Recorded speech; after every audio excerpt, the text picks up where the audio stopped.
Hey guys, welcome back. आज का topic जो है वो बहुत यूज़फुल है आप लोगों के लिए।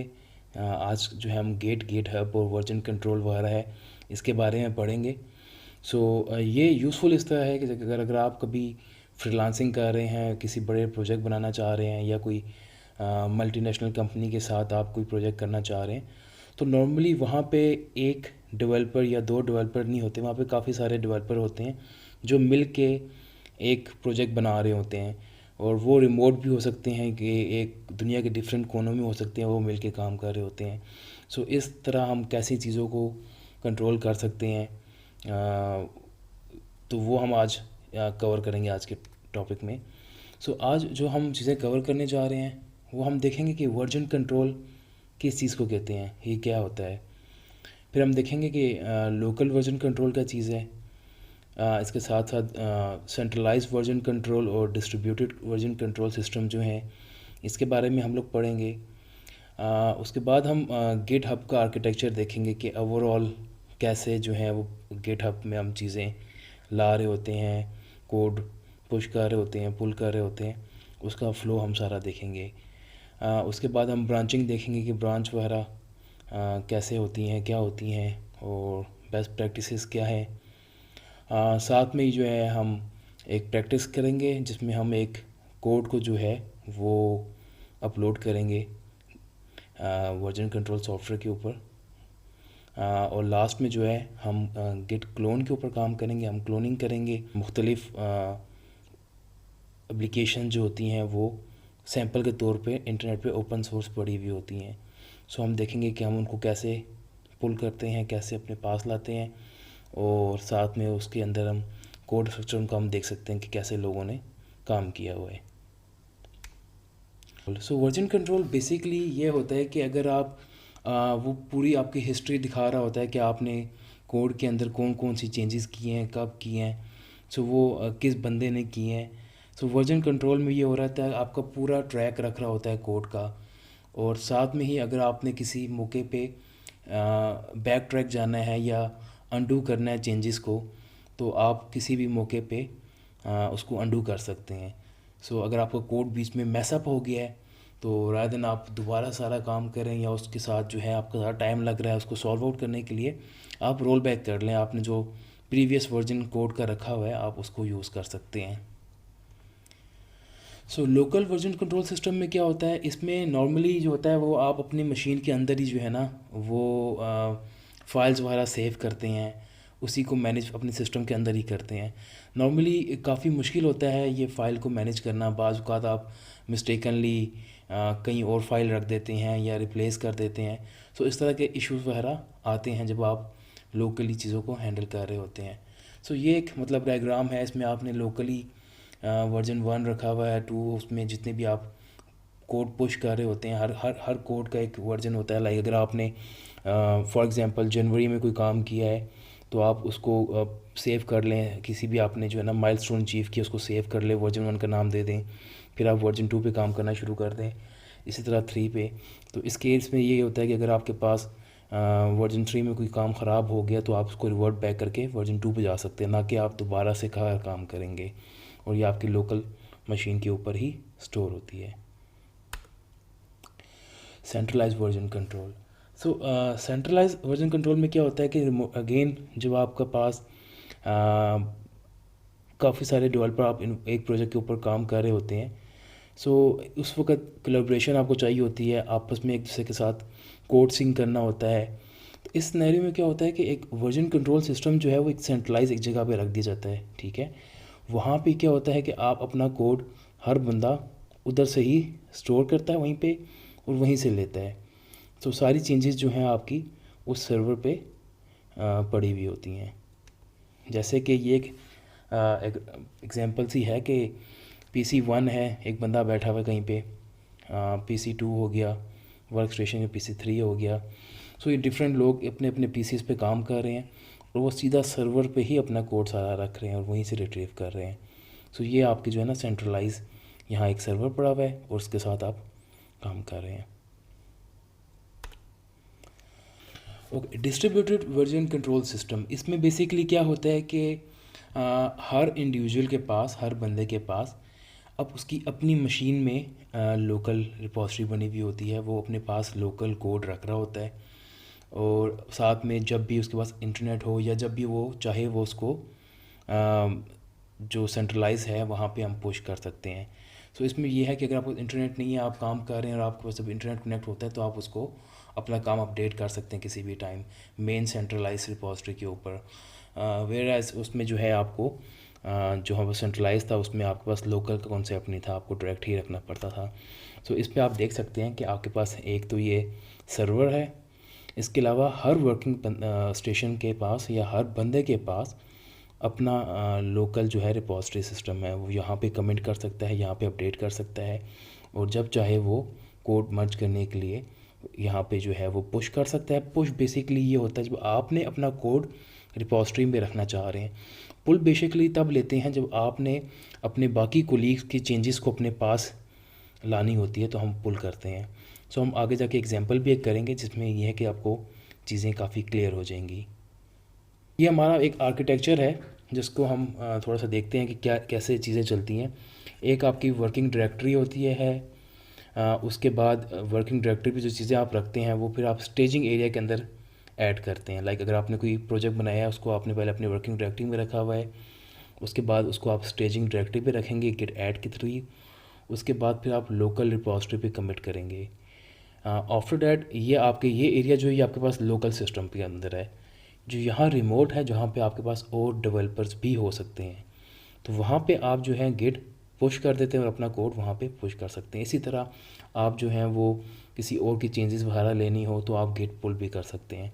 सो इस तरह ये है कि मर्ज वगैरह चेकआउट किसी ब्रांच से करना हो तो वो सारा जो आर्किटेक्चर है हमारा वो इन कीवर्ड्स के ऊपर है, git push pull commit adds checkout merge. तो ये चीज़ें जो है ना हम इसको देखते जाएंगे आगे भी। ये एक बेसिक फ़्लो बताया गया जैसे कि ये वर्क स्टेशन है, फिर आप एक इंडेक्स होता है, यहाँ पे आपकी जो है ना वो रिपॉजिटरी आ रही होती है लोकल, ये रिमोट पड़ा होता है। सो जब क्लोन लेना होता है आपने कोई कोड जो है वो अपने पास क्लोन लेना है, उसकी कॉपी लेनी है तो हम वो आपके सीधे डायरेक्ट जो है वो वर्क स्टेशन के पास आ जाता है। लेकिन अगर आपने कोई चेंजेस यहाँ पे रिमोट पे लेके जानी है उसके लिए पहले हम ऐड करते हैं, उसके बाद हम लोकल पे कमिट करते हैं, उसके बाद हम रिमोट पे पुश कर देते हैं। इसी तरह रिपॉजिटरी पे आपने लेना हो तो पहले आप फैच करके चेंजेस देख लेते हैं, उसके बाद उसके अकॉर्डिंगली हम उसको पुल कर लेते हैं। सो ब्रांचिंग के बारे में ये है कि नॉर्मली ये होता है कि आप जब एक हमारे पास मास्टर ब्रांच होती है जिसके अंदर हम सारा कोड वगैरह रख रहे होते हैं, ये हमारी पूरी मास्टर ब्रांच की लाइन जा रही होती है। वन एवर हमने जब भी जो है वो एक नए फीचर पे काम करना होता है, हमें ये होता है कि माइट भी वो फीचर हमारे बाकी चीज़ों को डिस्टर्ब कर सकती है और अदर वी कैन सी कि अगर हमारा वो फीचर सही तरह टेस्टिंग होगी उसके बाद ही हम उसको मेन ब्रांच के ऊपर रखेंगे। तो मल्टीपल ब्रांचेस इसमें हम निकाल भी सकते हैं। सो मेन ब्रांच में ये है कि आप यहाँ से चेकआउट लेके अपने काम करना शुरू हो जाते हैं जो कि आपकी बाकी कोड को डिस्टर्ब नहीं कर रहा होता। वन एवर यू फील कि आपके पास जो है वो चीज़ें सही होना शुरू हो गई हैं, नया फीचर इम्प्लीमेंट हो गया है, आप मर्ज करके कोड अपने मास्टर पे रख लेंगे। सो ब्रांचेस आप जो है ना वो मुख्तलिफ निकाल सकते हैं, मुख्तलिफ ब्रांचेस के मुख्तलिफ नाम वगैरह रख सकते हैं। तो चलिए अब हम चलते हैं, थोड़ा सा प्रैक्टिस करते हैं, चीज़ों को देखते हैं कि कैसे हम इन चीज़ों को समझ सकते हैं और ये थोड़ा सा हम इम्प्लीमेंट करते हैं इसको। ओके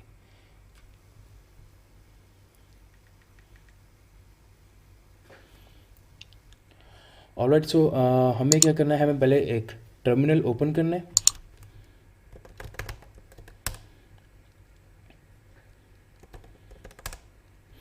ओके टर्मिनल ओपन करने के बाद हम अपने डेस्कटॉप पे आ जाते हैं, CD डेस्कटॉप।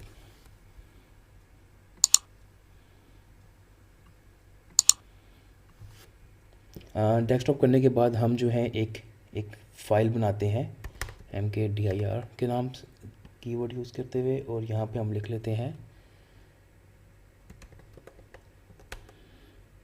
Course list. तो यहाँ पे हमने अपना एक डायरेक्टरी बना लिया कोर्स लिस्ट के नाम से, ठीक है। सो अब हम जो है इस कोर्स लिस्ट के अंदर जाते हैं और यहाँ जाके हम जो है वो एक फ़ाइल क्रिएट करते हैं, जैसे कि टच course1.txt। ये हमने एक फ़ाइल जो है वो क्रिएट कर ली है। इसको ओपन करते हैं।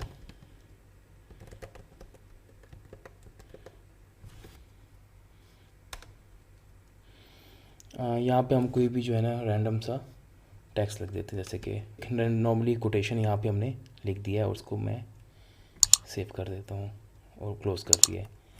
ऑलराइट, सो इसके बाद मैं ये करता हूँ कि मैं देखता हूँ कि ये जो हमने फ़ाइल रखी है इसके अंदर हम साथ में जो है वो गिट को भी रख लेते हैं, गिट का इनिशिएट कर लेते हैं ताकि हमारे पास गिट बेस्ड फोल्डर के अंदर आ जाए।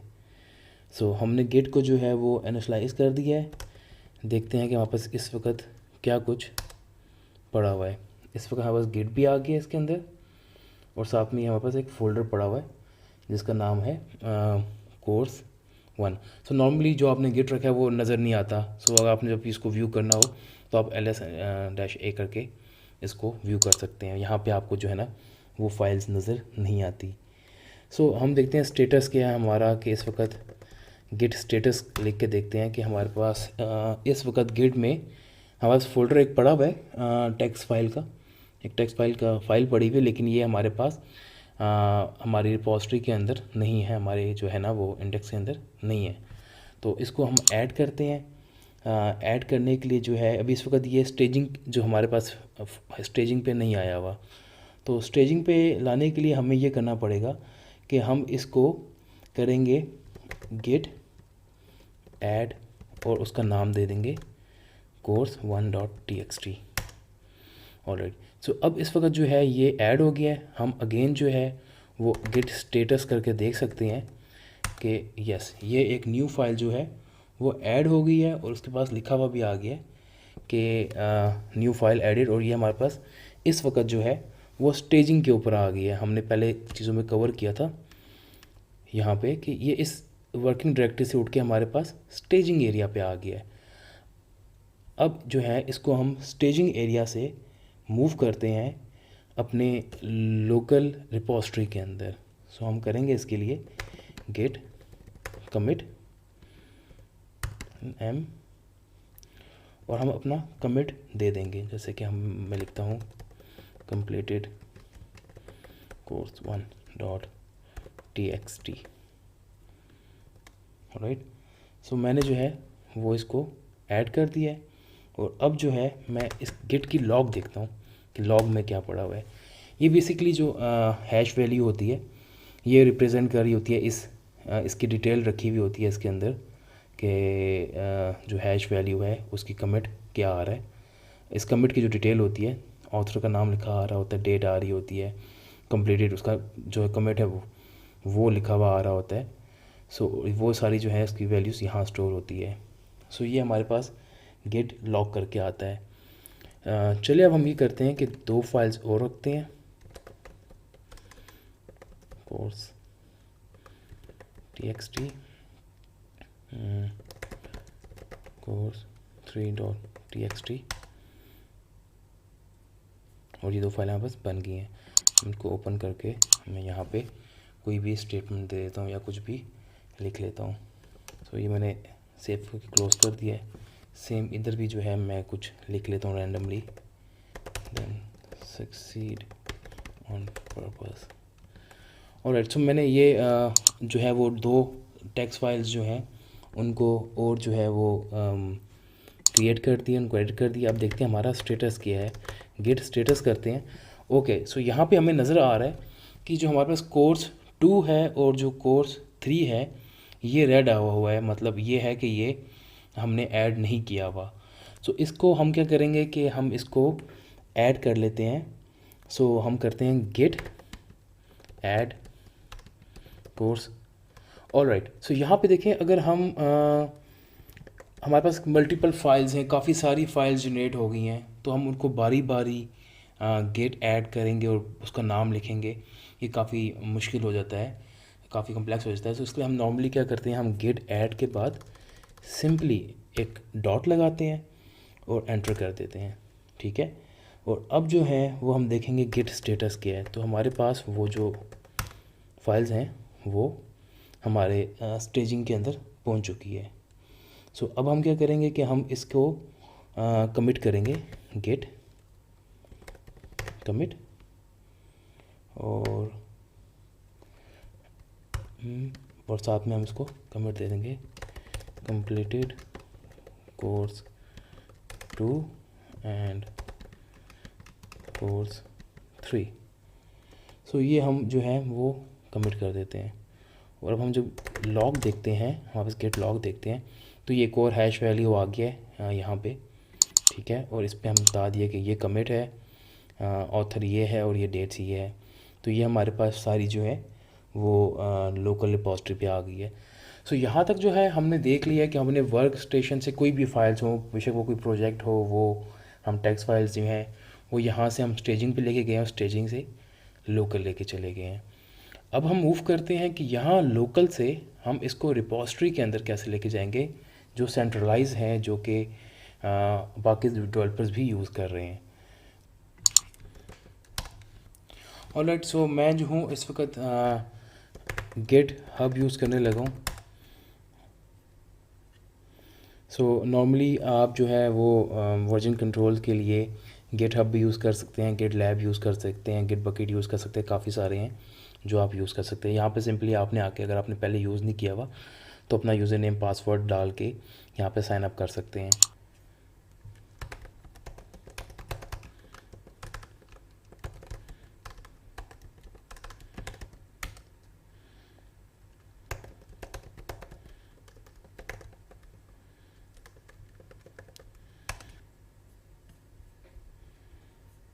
ऑलराइट, सो इसके बाद हम यहाँ प्लस पे क्लिक करेंगे और यहाँ पे हम करेंगे न्यू रिपॉजिटरी।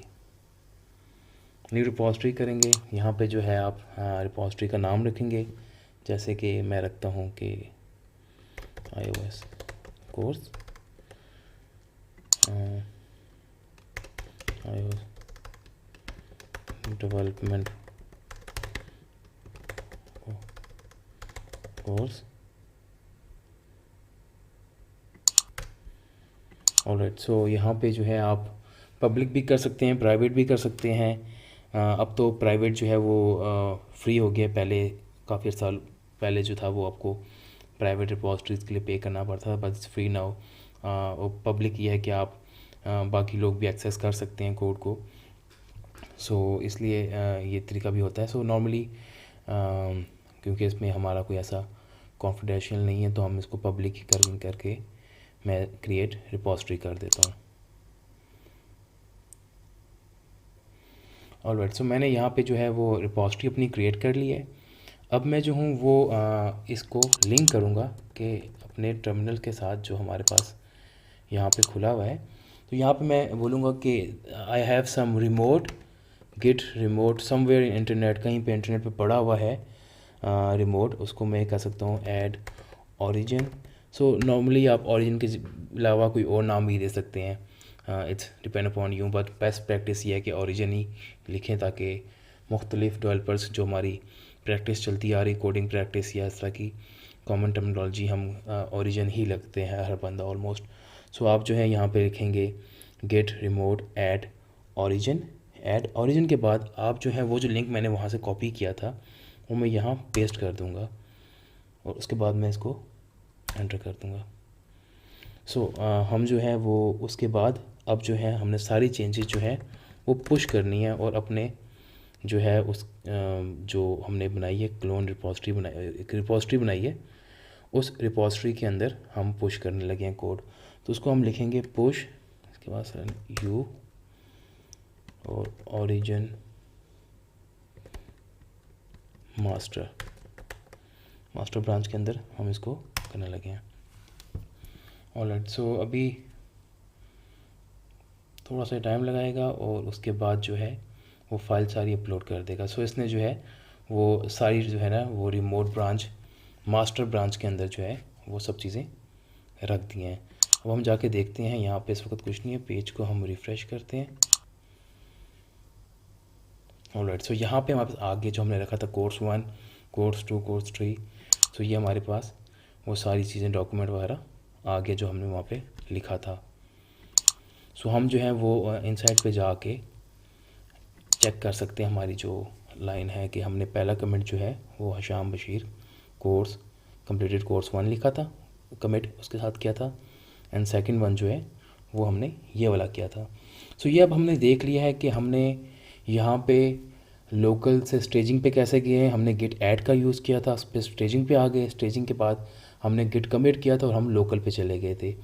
लोकल के बाद हमने जब अपने रिमोट पे रखना था तो हमने अपनी लिंक किया अपने यूआरएल को, उसके बाद हमने गिट पुश को यूज़ करते हुए ओरिजिन पे मूव कर दिया था। सो इसके साथ साथ जो है अब हम देखते हैं कि हम क्लोनिंग कैसे कर सकते हैं। अब हम देखते हैं कि हम किसी भी प्रोजेक्ट को जो कि नेट पे कहीं पड़ा हुआ है उसको हम क्लोन कैसे कर सकते हैं। सो मैं यहाँ पे लिखता हूँ get iOS open source projects. So बहुत सारे जो है हमारे पास ओपन सोर्स प्रोजेक्ट आए होते हैं। सो ये देखें, ये हमारे पास काफ़ी सारे जो है ना वो ओपन सोर्स प्रोजेक्ट वगैरह आ गए, हम इनमें से किसी को भी क्लोन कर सकते हैं। सो ये सारी हमारे पास जो है ना वो प्रोजेक्ट्स वगैरह आ गए हैं।